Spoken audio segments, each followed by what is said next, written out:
All right, welcome back to the deep dive. Today, we're wading into some truly fascinating and, frankly, pretty weird territory based on the information you've shared with us. We are. We're taking a look at the phenomenon known as birds aren't real. Yes, you heard that right. Yeah, this isn't just some random internet meme, although I guess it started kind of like one. Right. It's become a movement, a whole satirical conspiracy theory that somehow gained, well, real traction. So our mission in this deep dive is to unpack the claims, try to figure out where on earth this idea even came from. Yeah, the origins are something else. And maybe what it tells us about, the wild information landscape we all navigate these days. Definitely. So at its heart, birds aren't real proposes this central, pretty audacious claim. Yeah. That the birds you see outside your window, they aren't actually alive. Not alive. Yeah. So not feathery friends, then. They're government surveillance drones. Exactly. That's the core idea. It sounds completely absurd, right? And I guess that's kind of the point, but the lore behind it goes surprisingly deep. Oh, it does. According to the narrative that's been built around this, the U.S. government undertook this massive secret operation. Okay. Between 1959 and 1971. Supposedly, they exterminated every single living bird in the United States. Every single bird gone. That's a colossal undertaking. Huge. And then they replaced them with these, well, mechanical facsimiles, drone lookalikes. Right.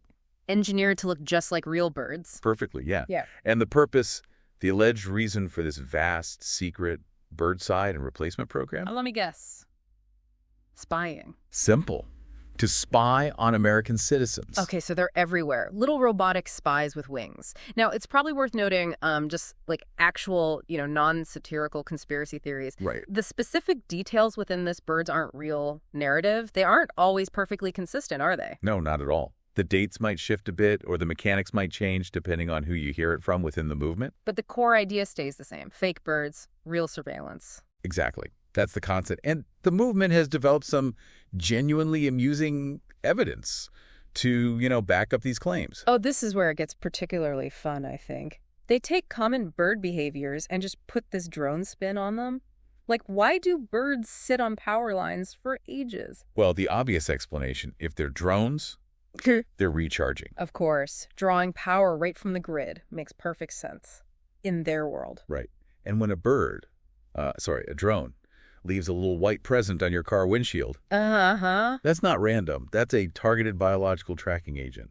They're marking you. They're marking me. Wow. Okay. And they even weave in big historical events. Right? Oh, yeah. There's one claim that President John F. Kennedy, his assassination wasn't political. No. Why then? It was because he was apparently reluctant to go through with the whole bird extermination plan. So the government took him out.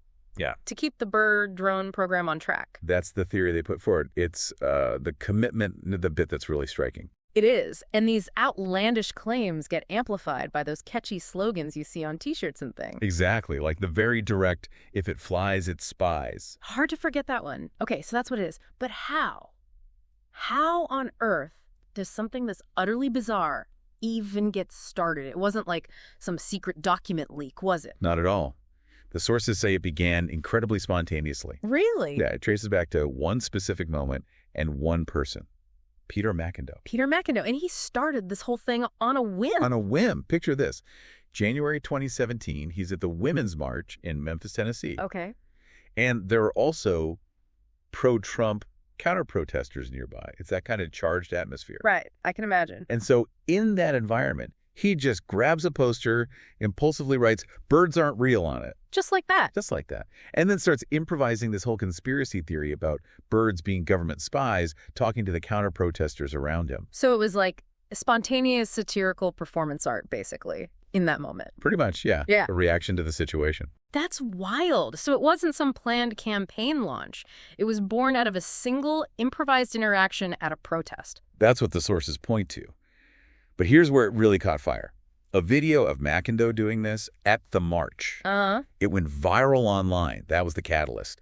That video turned his spontaneous joke into the beginning of a genuine, well, satirical movement. So the virality was the key. It wasn't just the idea itself, but the moment being captured and shared that gave it life beyond that one protest sign. Exactly. That tells us something about how easily things can spread online, doesn't it? Even something clearly ridiculous. Absolutely. It really highlights how online platforms can amplify even the most, fringe or satirical ideas, giving them a reach they just wouldn't have otherwise. Now, initially there was a bit of ambiguity.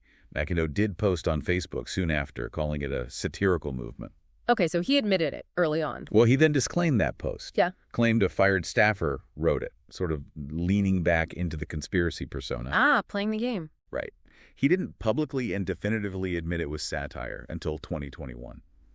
So for a few years there, it wasn't always crystal clear to everyone if this was a joke or a genuine, if outlandish, belief people held. Exactly. That blurring of lines was part of it for a while. And yet, despite that, or maybe because of it, it built a community. It really did. The supporters are described primarily as a kind of cross-generational group. Interesting.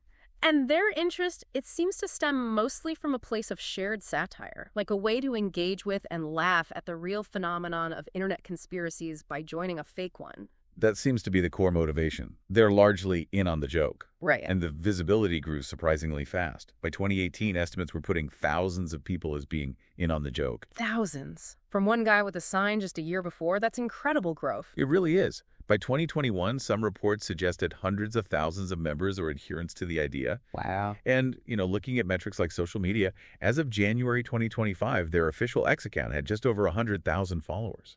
That shows it's not just a fleeting internet moment. It has sustained engagement, even if X followers aren't a perfect measure. Definitely has staying power. And supporters aren't just online, right?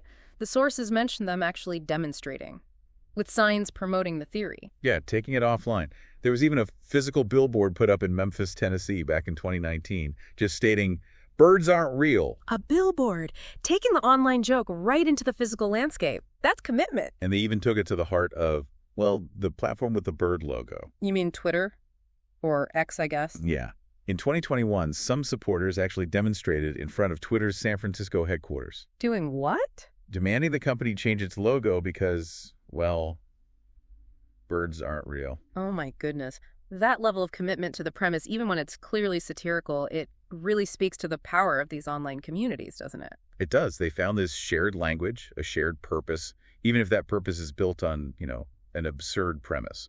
And Peter McIndoe, the founder, he's really committed to this whole thing. The sources say he actually works full-time now as a spokesperson for the movement. Yeah, it's his job. And he makes money from it primarily through selling merchandise. Right. The T-shirts, the slogans. Exactly. He's become the face and often maintains that in-character conspiracy theorist persona in media appearances. He's done quite a few notable interviews, hasn't he? I remember hearing about one on local TV. Yeah, the WRH-TV interview in 2019. He expertly feigned offense at being asked if it was satire. Really played the part of the true believer being mocked. Masterful. And then there was that chaotic live TV moment. Oh, the January 2022 WGN9 interview where he threw up on air. He actually got sick. Or some called it an apparent prank. McIndoe himself called the interview a hit job. It certainly got a lot of attention, whatever the reason behind it. I bet. Definitely added to the absurdity and unpredictability surrounding the movement. It sounds like for a while he really leaned into blurring those lines between satire and reality. He did.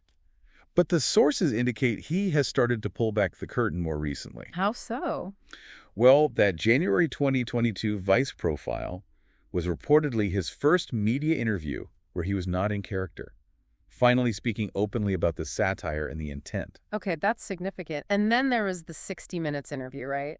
That felt like a big moment. Yeah, May 2022. That was huge. He started that interview in character, true to form.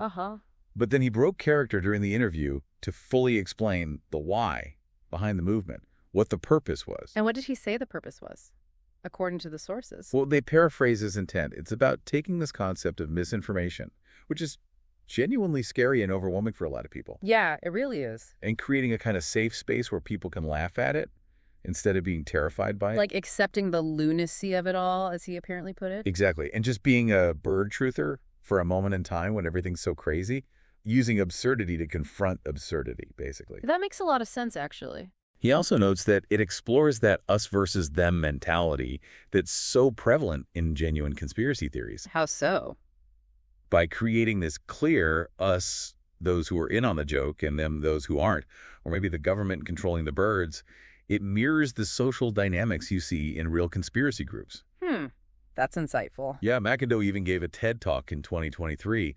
He talked about how feeling excluded can lead people to adopt conspiracies, and he proposed empathy as a response. Wow. That's a surprisingly deep take from the founder of a movement about fake birds. Right. It kind of elevates it beyond just a simple joke into this commentary on social dynamics and how we consume information. And the movement keeps going. The sources mentioned he was working on a book. And a movie. Yeah, a book reportedly due out in 2024, and a movie project as well. The reach and the evolution are really quite remarkable for something that started with, a poster and a viral video. It really is. And it's wild how sometimes the real world seems to echo the satire. You mean like that news from 2018 about China developing actual high-tech surveillance bird drones for government use? Exactly. That story surfaced years after the movement started, a bizarre real-world parallel to the core satirical claim. It almost makes you wonder, which came first, the satire or the slightly less absurd reality? It's uncanny. Totally uncanny. And the phenomenon has even inspired digital creations, right? There's a game. Yeah, Steam game from 2023 called Playbirds Aren't Real. The game.